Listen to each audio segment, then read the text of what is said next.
Hello guys, so in the past couple days, I've been reading this book called The Rise and Fall of the Third Reich. Now, the book is by William L. Shirer,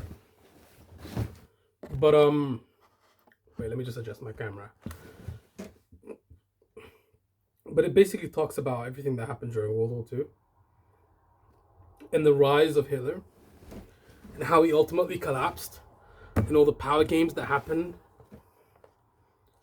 So far, I read from the beginning of the birth, like the early part is basically about how he grew up in Vienna, his family ties, like how his father used to beat him because he wasn't very good at math or English or anything like that, or German or French. He wasn't good at learning French. He was a very, very bad student.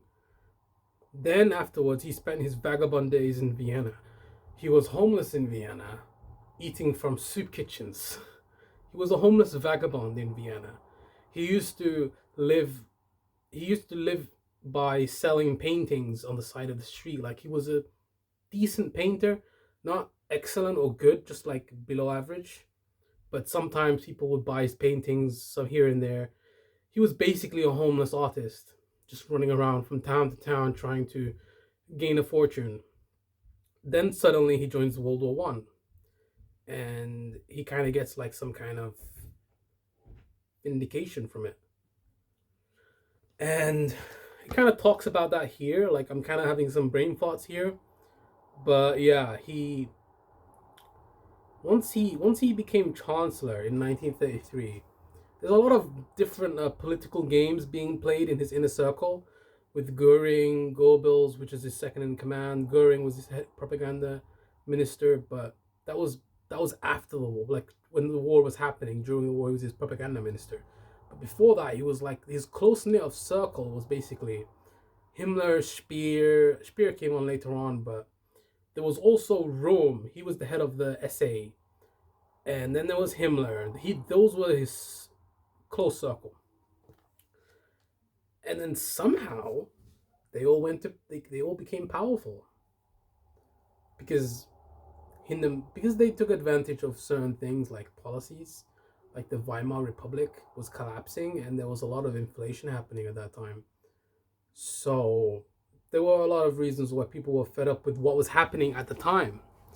So, but I found the chapter with the fall of Poland and not the fall of Poland, but the turn of Poland, and Czechoslovakia ceases to exist. The road to Munich, Anschluss, the rape of Austria. Those were my favorite chapters in the book, to be honest. Those were definitely my favorite chapters. Um, Barbarossa, the turn of Russia. It's not so interesting. Not really. I actually found a lot of the stuff pre-war more interesting than after the war. But the book doesn't really talk too much about the military campaigns. It's more about Hitler and his close knit circle and how they rose and fell. I'm not going to tell you everything that happens in the book because it would take me a few hours and that would kind of defeat the purpose of you reading the book. But yeah, man, book one is like, there's like multiple books in there, man. They can each be their own book. So, book one, it talks about the rise of Adolf Hitler. I'm just reading the contents right now. Book two is the triumph and consolidation. Book three is the road to war. And book four is early victories. The writer does have an emphasis on the bloodless conquests that Germany had pre-war, like Austria, Czechoslovakia, Sudetenland. Basically, the Sudetenland is like a place where there's a lot of Germans living there, ethnic Germans. That was Hitler's kind of like philosophy. Like he would always push for self determination, blah blah blah. But they were all bullshit. Like there was nothing happening to the Czech people that were German. There was no There was no like attacks happening on them in Czechoslovakia. There was no attacks happening on the ethnic Germans in Poland in Danzig. Nothing of the sort. Hitler would manufacture these things so that he would be able to gain power. He was a very good orator. Like he was a very good speech artist. Like I can look at like the fall of Poland. Let me look at like a few excerpts from the book, just a few things here and there. But somewhere here.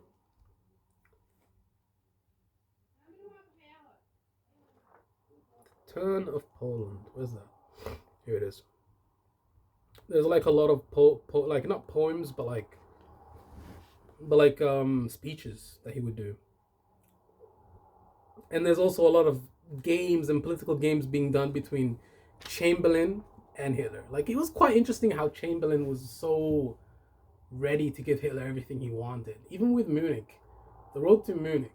That was a very telling chapter because the Czech people were not even invited to the meeting where their country will be balkanized. Like a piece was given to Germany, a piece was given to Poland, and then Hungary took another piece as well. And I think what other country was that? Austria took a piece. No, Austria no longer existed at that point. But I think it was there's also another part as well. Another thing that I missed out. The Russians had given a guarantee of security to the Czechs, but the Poles would not let any Russian soldiers transit through their country. So that pact was basically pointless. Like there was no way to enforce the pact because Poland wouldn't allow the transit of Russian troops through their territory.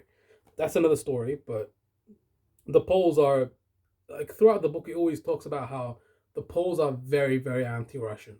So they'll do anything that they despise the Russians more than anybody else. And then they despise the Germans, and then after that, so on and so on. That chapter like really focuses more on Danzig though, the turn of Poland. Like the turn of Poland is basically the build up to war. Like it's before the war, like it's the build up to the war. Fait accompli, and all these different words that you learn. And then there's also the casus belli. Poland said to Germany that they would regard Danzig as a casus belli for war. Like the Polish foreign minister, I don't remember his name, that's not really important to remember. But the Polish foreign minister, he told Hitler himself, Ambassador Lipski, and what was his name? Beck was the chancellor, right? Not the chancellor, but the foreign minister. Yeah, it was really interesting stuff to read this piece of information. But yeah, see, let me read you guys what the Prime Minister said in the House of Commons on March 31st after the fall of Czechoslovakia. In the event of any action which clearly threatened Polish independence and which the Polish government accordingly considered it vital to resist with their national forces, His Majesty's government would feel themselves bound at once to lend the Polish government all support in their power. They have given the Polish government an assurance to this effect. I may add that the French government have authorized me to make it plain that they stand in the same position in this matter. The turn of Poland had come. Why do you think Chamberlain was telling that in the House of Commons? He was saying that because his position was no longer secure as the Prime Minister. He had to give assurances to Poland.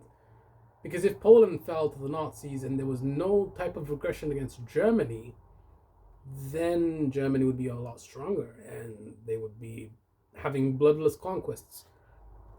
And then after that, Chamberlain gives a security guarantee to Poland.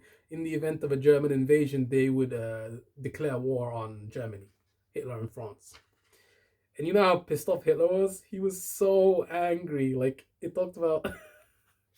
wait, how did he react? I don't exactly remember exactly how he reacted to the security guarantee from Chamberlain. But he was pissed. Like, I remember he was pissed. Like, he was really angry. Obviously, there's a lot of different things I haven't mentioned, but he was so angry. Warsaw was not so easily intimidated as Vienna and Prague.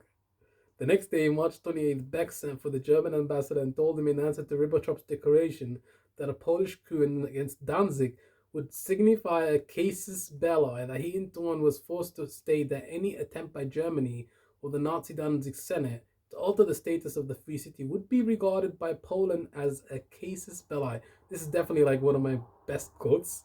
You want to negotiate at the point of a bayonet, exclaimed the ambassador. This is your own method, Beck replied. And then there's even like little bits of information at the bottom of each chapter. Like it always has correspondences as well, so you can kind of understand a bit more on the remarks by the foreign minister, the remarks by the ambassador, the remarks by the Chancellor of Austria, if you're reading that chapter of the Rape of Austria. And then Hitler was making secret preparations for war while he was telling the Polish ambassador and the Polish foreign minister that Germany had no plans for war after the Polish mobilization. He was basically trying to say, hey, you guys are mobilizing, but we have no plans for war. Even though he was bullshitting. Like, he's a very good liar. Like, that's another thing that I kind of realized. The question now is whether Hitler would wear down the Poles to the point of accepting his demands, but they would not do it. I already told you that they would consider a casus belli if the Nazi Senate tried to alter the status of the Free City. Oh my god! And it even talks about the Versailles Treaty and how the Germans were so angry about the fact that the Poles had a land corridor, like a corridor to the sea, and Prussia was no longer like connected to mainland Germany. That was one of the parts of the Versailles Treaty that the Germans were very bitter towards. Above all else, they were the most bitter towards the Poles having access to the sea and Danzig because it alters their status. Like they no longer have a port, have a land bridge to Prussia, to Königsberg at the time, which is now Kaliningrad, right? But yeah, that's my little review on the book. I'm kind of still going through it. Like I'm at right now. My chapter is the fall, like the turn of Poland, and then the war becomes right. The war starts. So I'm just gonna give you guys like a little review, and then I'm gonna move on to the next part.